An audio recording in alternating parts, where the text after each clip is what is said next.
profoundly moving because they match a story that's going to tear your heart out at the end, or that's going to inspire you. And instead of just someone writing a song, sometimes on the radio now, like some songs are about nothing. Like I'm like, these songs aren't about anything, which is okay, I guess. Like people love them. I think that's how. Okay. It's like, and maybe like you need that stuff to complement the stuff that's really meaningful. So like, I try not to be judgmental about it when I turn it off or down or change the channel. But yeah, like these scores that are just like, they just blow your mind because you could watch the movie without watching the movie. Yeah. You would know exactly what the story is if you spend an hour and a half listening to that score. Yeah, exactly. And just paying attention to how those sounds make you feel certain emotions. You would go on your own emotional little voyage. Yeah.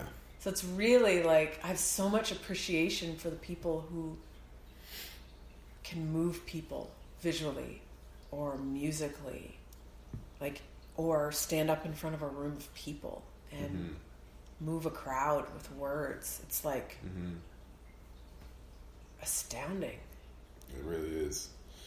Another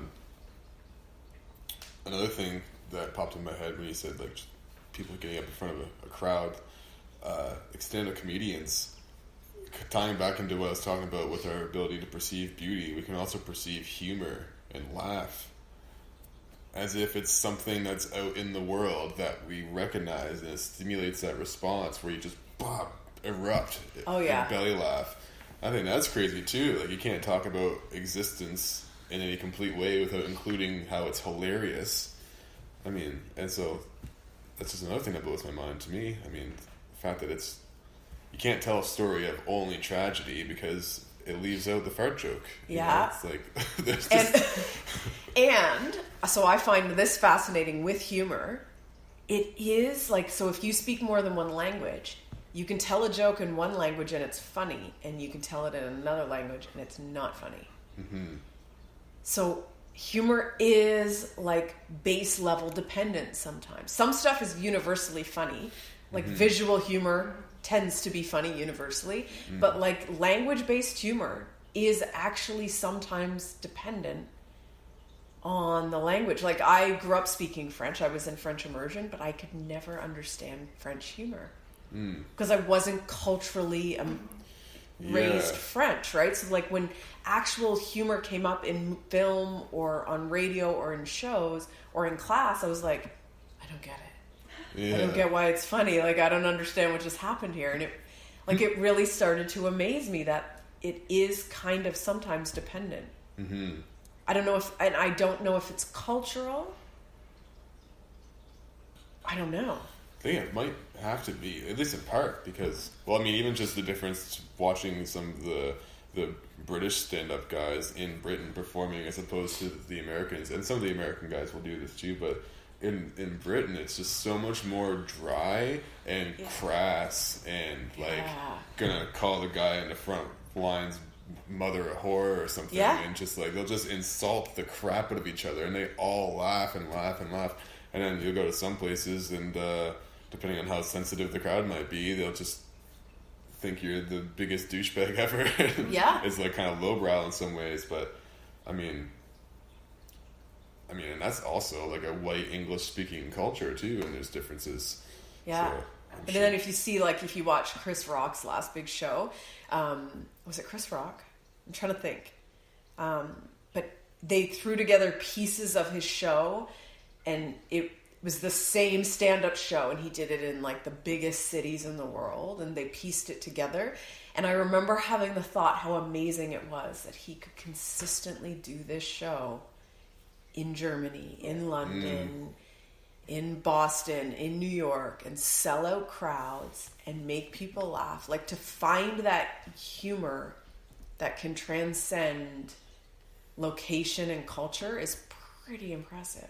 Yeah, you really have to be hitting some deep stuff. Right? I think there are things about being human that are universal. They might be, they wind up being really broad, general concepts, I think. I can't really think of an example. Well, like just the experience of like rage and love and sadness. Like those things permeate everyone's experience regardless. Aging. Yeah. Being a parent. So like has he tapped in, and I'm not even sure if it's him, I'm trying to remember, but like, has he tapped into that sense of like, okay, pull it out of wherever you're from, America, pull it out of like, what is the human experience? What's funny? What's tragic? What can we mock? What is it about being human that it doesn't really matter if nobody in the room can see? We all get it. Mm-hmm. Despite what color we are, what age we are, what hair, you know, like all of it. Can we just all get that this stuff is kind of funny? Yeah. It's unreal. I kind of wonder about babies and small children and whether culturally there are variances in the way that they play. Or do all children just play because there is that spark of joy of something that just, you know, inspires them to be that way? Because I'm sure that there would be, you know, children of some cultures that would be dissuaded from acting out in certain ways and showing certain forms of play that you might, you know, but would that be on a fundamental level, or does that have to be kind of groomed? And so I'm kind of curious. My opinion would be that it'd be mostly groomed, just because I can't remember the scientist's name, but he discovered the play circuit in rats. So like, even baby rats engage in play, and I don't know the numbers when our earliest ancestors would have split off from rats. Yeah. But the fact that even that primordial of a mammal has play circuits and the babies play with each other, it's like some of these things are ancient in our bodies. And sorry. Play is practice, right? That's part of it. I mean, because there's the other thing too, is like you can tickle mice and rats, and they'll do an ultrasonic rat laugh that you can't hear unless you have special equipment, but they can laugh apparently. And so I think play serves practical functions even in humans, because we are practical. I mean, babies, when they get together and they play, they're learning how to be together. Like you learn that when you pull that baby's hair, they don't like it. So you learn, you're becoming socialized, and so it's practice for many things, and then for a lot of animals, it's even practice for real skills, surviving. Exactly, and but I think part of the fact that it's enjoyable and pleasurable to engage in play, I'm not sure what to make of that, because is that just like more incentive to participate, or like the fact that animals have the ability to feel joy and be enjoyed and enjoy experiences, like that's not just something exclusive to us. That's like we share our roots down to all the way down to lobsters and further back than that. So the fact that these things evolve across life, it blows my mind. But I find a lot of humor exists in play as well, though. It's like you watch a baby of any species roll around and explore and like learn its body. It can be really ridiculous, very, very silly. Like when my niece would walk around when she was a baby and like just fall completely over herself and kind of look bewildered and get back up and like pick up things and mash together mud in the backyard, and just like there's something. It reminds me of like, well, I showed you the video. There's like animals eating fermented fruit and getting drunk. Yeah, and it's like that exists just naturally. If you walked out in the middle of the right orchard at the right time of the year, you may find like a whole bunch of drunken animals stumbling over themselves, and it kind of pulls a similar exhibition of sorts. Like, there's a kind of delighting in it, like and why delight? Delight is just momentary. It is pure presence, right? Can't really delight. Like you can enjoy a memory, and you can enjoy the idea of a future thing, but can you really you can't experience the delight of something unless you're present in the moment of it. It's like elicited out of you almost. Like I can't just decide to be any which way. It's like the fact that I am feeling joy in the present moment whenever it comes, it's like it's a gift, and it's not something that you can just decide necessarily. So there's got to be some kind of supreme presence, and maybe kids are like they have it already, and that's what we unlearn. It's like, what are you going to be tomorrow? Who do you want to be? What are you going to wear to school tomorrow? Like we constantly create these lives in the future. Remember when you did this earlier? I see it with my niece, and it's essential for us to get through our lives. We create these entire existences around the actual truth of the moment we're in. But emotion and experience is momentary and fleeting. And like kids, they don't even know they're getting it. They're just in it. And then we unlearn it. Yeah, right? It's like, I think one of the things that came to my mind about play is it's like you find yourself this conscious being. I mean, you're kind of semi-conscious as a kid. I would like to think that one would get more conscious with age if it went right. That like you're in this body, and the kid just starts figuring it out. Like, all right, how do you interface with the world? Oh, that thing's sharp. That hurts to touch. Don't touch that. Figure out now how to walk, and figuring out, like you said, figuring out their bodies. Like, you literally have to kind of. There's no other way to do it. You have to use it and play and figure around and make mistakes in order to get coordinated, even physically. And then once a baby starts to have that, do they really start to? It's like you only have behavior to start, and then you start to have thoughts, and then you start to have thoughts about thoughts and behavior, and then you get to enough freedom to, understand your past and plan for the future. And then once you plan for the future in a sensible way, you can attend to the moment, and you should be living in the moment, but you shouldn't be disregarding the future, because the future is a ever-bearing It will fact. be the moment. Yeah, exactly. So you got to attend to that too. I think that's, like, we talked about this on my last podcast with my friend Jason, how like when human beings became aware of the future, that would have been like as crazier than discovering fire, even, or how to use that as a tool. The fact that we just became aware that of the future is coming, aware of time, and like animals don't seem like they're as aware of it.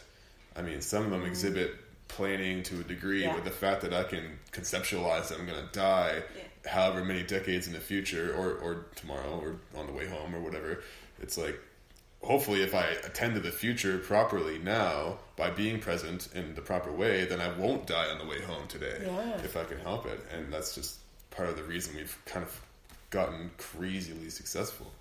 I wonder how much our perception of the future as an actual tangible thing, how much we've lost because of that illusion. Like, I don't know. We've gained something, forethought and planning and all this stuff, and yet, like like it sounds like a cliche, but the future actually never exists. No. Yeah, it's always conceptual. We're really only, the future is only real when it becomes the moment, and it's not the future anymore. So like the spontaneity, the ability to play is a waste. Like, when we start to learn, it's a waste of time. At some point, you've got to stop and do your homework and go to school and go to sleep and brush your teeth and do all this stuff. Like, at some point, we get told, because the future is a thing and we've got to get there, you don't have time for this. And we still do it. Like, seriously, like, I think of my days, like, there's a lot of things I would just wander around barefoot doing nothing if I didn't think, like, well, you got to pay your bills next month, and you got to do this, and you're going to do this, and you got to eat, and like, how much more play would we have in our lives? Spontaneity of, I'm not going to do this right now, if we didn't believe fully in the future. If we were just like, this is it, this is the moment, it would probably be like chaotic. Well, everything would fall apart, and right? we would just be animals in the woods again. Yeah, I think that's part of what. I have 2 points. I think, like, if an adult ever gets to a point where they never ever play and let themselves be like a child, then something crucial has been lost. Yeah. And so there's like an idea permeated in different philosophies all over the world of, as you age and become enculturated and becoming an adult and becoming mature and given the responsibility of your own life instead of your parents having it, then at a certain point you have to go back to get that thing you lost as a child, like that play, that spontaneity, that lightheartedness, that curiosity and the wonder you talk about. We can't do without that. But then there's also this idea too that I'm just gonna take a huge philosophical leap and assume that whatever it is to be human it's somehow essential, and existence needs it, and the planet might need us here as much as we need the planet, or else we wouldn't have evolved. That there's something so profound about beings that are as conscious as us that we need it, and it's here. And maybe part of the evolutionary history of the planet has been to become this conscious. But then there's this idea in early Christian